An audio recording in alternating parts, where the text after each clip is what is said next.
Well, it's look, you're right. It is a pretty eclectic mix musically, and I think some of that's just because I'm a little bit. I that's the fun thing about having a solo project is that you get to step out and explore those realms, things you couldn't do in your other bands. So that's I wanted to make sure that I embarked on some of those sonic journeys while I could.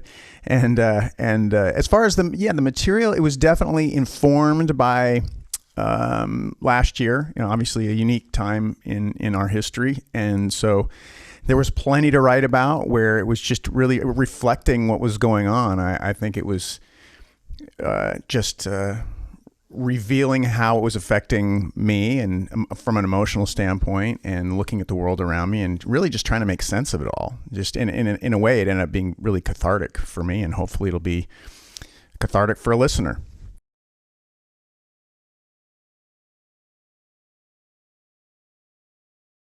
Well, the biggest change is a little more plugged in. It's a little louder. There's still the acoustic element, but I wanted to play more guitar. I wanted to do a lot more lead, a lot more improvisation on the guitar, because that's where I started. It's fascinating how life has turned out for me, that I'm like known as more of a singer. And my friends, when I was coming up the ranks as a young musician, they just knew me as a guitar player. So I wanted to get back to my roots. And as far as the difference between Year of the Tiger, really the narrative is very different. That was very autobiographical in the sense the songs were inspired by things that happened to me when I was a kid, happened to my family. This record is more about what is happening to all of us, and looking at, it's more of a the, I guess, exterior forces in the universe and how that was affecting me emotionally and my family. So definitely different there. Nice. All right. Cool. I'm down with that. I think my favorite, it changes because I always say this. It's always like trying to pick your favorite kid. But I'm growing to really like Moonshot, and it took me a while to come around on that. I initially didn't even know if it would make the record because it was written really quickly early on in the process. I was essentially just kind of trying to dust off the cobwebs and get back into writing mode. And I think it was one of the first songs that I demoed and everything. And it was written like in 2 hours. It was very quick. And I thought, and sometimes when you write it that fast, you're like, oh, it can't be any good. There are other songs like the title track, like Ides of March, took 6 months to write. So, so it's always nice when I hear somebody say they like that song, because I'm like, oh, okay, well, there you go. 2 hours wasn't wasted. Yeah, I felt like, it's interesting because that song initially, the genesis of it came before I'd set aside time to write. So it happened in January of last year, and I was waking up from a dream. And as I was waking up, sometimes when you wake up, you have real clarity, and this melody popped into my head, still kind of in the dream state, we'll just be on the horizon. I didn't really have any lyrics. I just had this melody. I thought, I kind of like that. I'm going to get up and record that real quick. And so I knew it was, maybe a cool part. And as I kept going back and revisiting it and adding parts to it, I thought, oh, this could be kind of the foundation of the record. So I handled it with kid gloves. I really wanted to make sure that I put my best foot forward, because I felt like it was going to kind of define the record. So I didn't want to screw it up. Well, it's really about, kind of just this general state of things, just the general mood, the general sense of uncertainty that is prevalent in the world today. Now, look, as humans, it's probably always been that way. No matter, you could, rewind to any time in history, and there's always going to be that part of the equation. But it just seemed a little heightened to me. It does at this point. So I chose to write about it, but yet end the song on more of an optimistic, with an optimistic view, and with an answer there, at least for me, to try and maintain. There's a line. My favorite line on the record is "Cool heads prevail in times of change," and I think that really has turned out to be like a really useful mantra in my day-to-day life. So yeah, that song. That's an important one for me.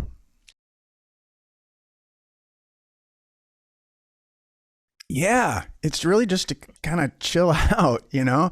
And I'm somebody who's hardwired in such a way where I've always had a little bit of anxiety and a little bit, I don't want to say I'm not high strung, but I certainly need to be reminded. There's the key line in the chorus is, cool down, baby, you're going to burn out in time. And it's the idea, if you keep going at it, with such intensity and stressing about things and overthinking things, it's like an old tube amp, like as guitar players will know this. If you turn up an old tube amp and you turn it on as high as it'll go, and it's like working it's working the hardest it can. Well, you're going to burn out those tubes. Those tubes burn out quicker. So it's the idea of turning it down, kind of bring the volume down and chill out and keep calm and carry on.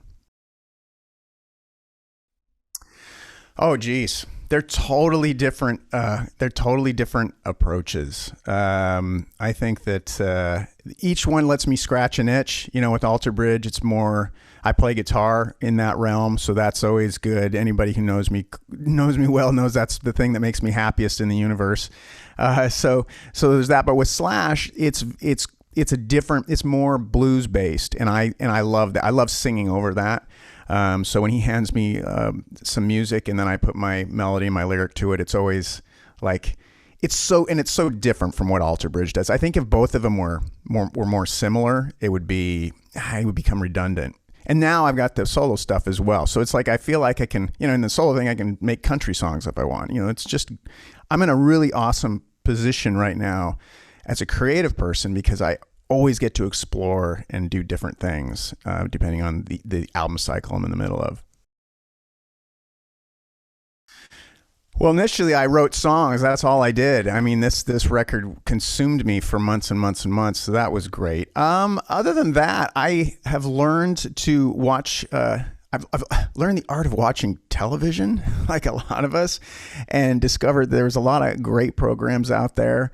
And my wife and we adopted the neighborhood feral cat who has wandered around here. He's this beautiful black cat that has just wandered the neighborhood for like the last year. And we're like, whose cat is that? And it's nobody's cat. He would just like get into people's garbage. And so we kind of befriended. Well, he really took to my wife, frankly. He adopted us. He adopted her. So now he's part of the family. Azrael, he's pretty rad. I perceive it as an opportunity to power down, reconnect with fans. I've been touring now, like the year prior to when everything shut down. I was on the road for 300 days that year. So this is an opportunity I haven't had in a long time to wake up in my bed every day and have a routine and just reconnect, but also to write and create and try and evolve as an artist. So yeah, it's something that I've tried to take full advantage of. Yeah, I always warm up. I got to do my vocal warm up. You will never, ever, ever catch me walking on stage without doing my at least 15-minute vocal routine. And I think it warms up my voice, but it's also because I am a little bit superstitious that if I don't do it, it's going to be a horrible show. As far as artists go, there's a lot of good music out there, but there's a rock band that I really like from here in the States. They're young and they just put out another body of work, and they're called Dirty Honey, and they're like, they've got a little bit of Aerosmith. They've got a little bit of I don't even know how to explain it, but they've got an amazing singer, an amazing lead guitar player, and an amazing rhythm section. So they have all the boxes checked, and so that's a rock band I'm really getting behind. Oh, every morning it's the same thing. It's a half. So I take like one like wheat. It's like a wheat sort of some sort of. It looks like hay, and it's super healthy. And then I pour some Cheerios on top of that, and I cut up a banana, and that's with a little cup of coffee, and that's it.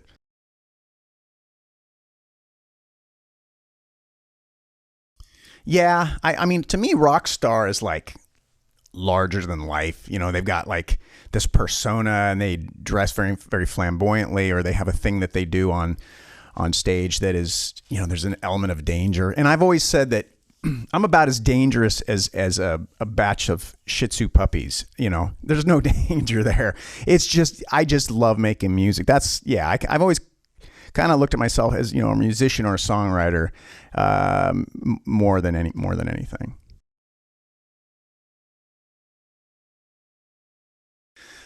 I'm going to start a lawn business. I'll come mow your lawn. No, I'm joking. When it's all said and done and the phone stops ringing and no one wants me to come play anymore, I'll mow your lawn.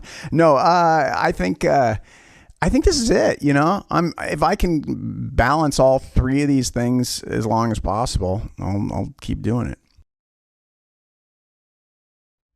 Yeah, things are getting better. I'm supposed to get on stage in about a month, and we got 4 shows here in the States. That will be interesting. So keep my fingers crossed that goes smooth, right? And then, yeah, I definitely miss it. I definitely miss more than anything. I just miss seeing the fans. Some of our fans will literally go to every single show. They'll travel all over the world. They're like deadheads, and so I miss seeing a lot of those folks and the folks in various cities around the globe. So good to be getting back to it.